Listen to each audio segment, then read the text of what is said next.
le prix du Bitcoin est tombé en dessous de 21 000 $ pour la première fois en cette semaine.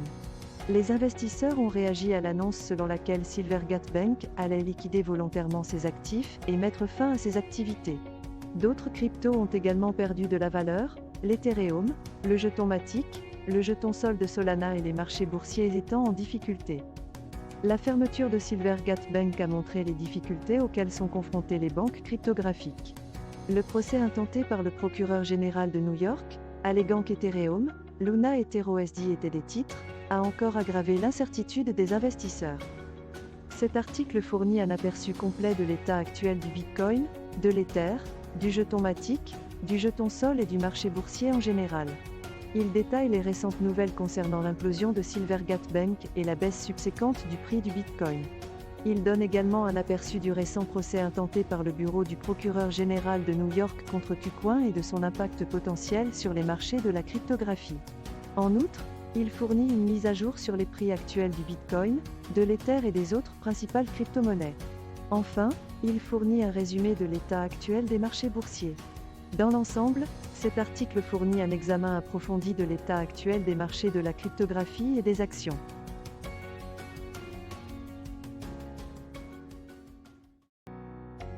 Ethereum travaille à l'abstraction des comptes, ce qui rendra l'écosystème Ethereum plus convivial. Le contrat R4337 a récemment été déployé sur le réseau Ethereum afin de concrétiser cet objectif. Cela permettra aux développeurs de portefeuille de travailler avec des normes similaires à celles des développeurs de contrats intelligents. De plus, Ethereum a connu une augmentation du nombre de nouvelles adresses rejoignant le réseau, ce qui l'a aidé à rester dominant dans le secteur DeFi. Il reste à voir comment le paysage du réseau Ethereum évoluera à mesure qu'il se rapprochera des objectifs de sa feuille de route. Cet article donne un aperçu du développement actuel de l'abstraction de comptes par Ethereum et du récent déploiement du contrat R4337 afin d'améliorer l'expérience utilisateur. L'article souligne également comment le réseau Ethereum continue de rester dominant dans le secteur DeFi malgré l'émergence de nombreuses solutions L2. L'article montre que le nombre d'adresses détenant plus de 0,01 pièce a atteint son plus haut niveau en 7 mois, soit 23,20 millions, et que la domination d'Ethereum sur le marché se situe toujours entre 58% et 60%. Tous ces développements suggèrent qu'Ethereum progresse vers les objectifs de sa feuille de route, rendant ainsi l'écosystème Ethereum plus convivial à l'avenir.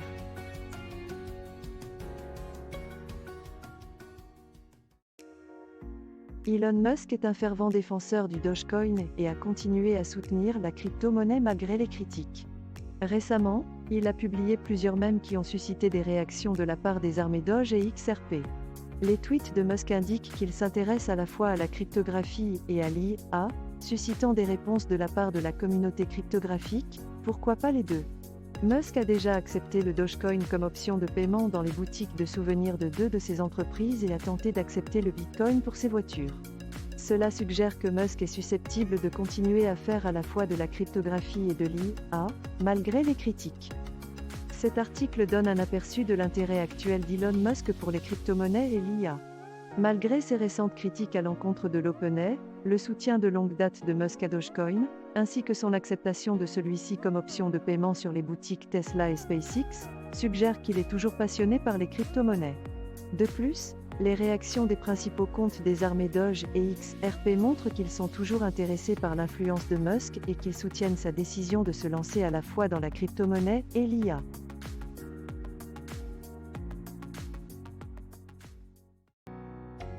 Le Bitcoin a vu son prix chuter en dessous de 20 000 $ pour la première fois depuis janvier 2023.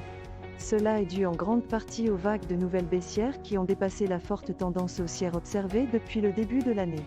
Cela fait suite à un sommet record de 69 000 $ en novembre 2021 et à un début d'année 2023 à environ 16 600 $.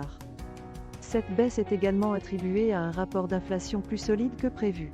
En outre, la faillite du prêteur Silvergate Bank, favorable aux crypto-monnaies, et le transfert de 49 000 bitcoins saisis sur Silk Road vers de nouvelles adresses par le ministère américain de la Justice ont contribué à cette baisse. Les analystes s'attendent à ce que le prix teste son support à moins de 20 000 $ avant de remonter à nouveau. Cet article donne un aperçu complet des récentes nouvelles baissières qui ont fait chuter le prix du Bitcoin en dessous du niveau de 20 000 $ pour la première fois depuis la mi-janvier 2023. Il met en lumière la forte hausse qui a poussé le prix du Bitcoin à un niveau record de 69 000 $ en novembre 2021 avant de chuter à la fin de l'année et tout au long de 2022 pour commencer 2023 à environ 16 600 $. Il explique également que la vague de nouvelles baissières a été motivée par un rapport sur l'inflation plus élevé que prévu, par l'effondrement de la Silvergate Bank, prêteuse favorable aux crypto-monnaies, et par le transfert par le ministère américain de la Justice de 49 000 bitcoins saisis sur le marché du Darknet Silk Road vers de nouvelles adresses. Enfin, l'article met à jour les derniers prix du Bitcoin. Dans l'ensemble, cet article fournit un aperçu complet des nouvelles baissières qui ont fait chuter le prix du Bitcoin en dessous du niveau de 20 000 $.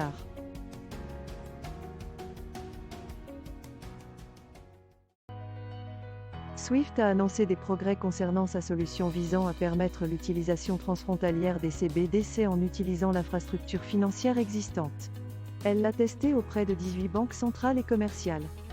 Ripple a sponsorisé un CBDC l'Innovate Challenge. Ils ont également lancé une application mobile appelée SpendBee, qui permet aux utilisateurs d'effectuer des paiements dans plusieurs devises telles que les CBDC, les crypto-monnaies et les stablecoins. Ripple est également en pourparlers avec plus de 20 banques centrales concernant le développement des CBDC. Cet article donne un aperçu des progrès réalisés par Swift dans le cadre des tests de sa solution d'interopérabilité CBDC. La solution est destinée à permettre aux CBDC de passer d'un système basé sur la DLT à un système basé sur la fiat, et a été testée dans un environnement sandbox près de 18 banques centrales et commerciales. En outre, l'article mentionne le CBDC l'Innovate Challenge sponsorisé par Ripple, qui encourage les développeurs à créer des applications CBDC en utilisant la technologie de Ripple, et l'application SpendBee qui permet aux utilisateurs d'effectuer des paiements dans plusieurs devises, notamment des CBDC, des crypto-monnaies et des stablecoins. Enfin, il est rapporté que Ripple est en pourparlers avec plus de 20 banques centrales concernant le développement d'une CBDC.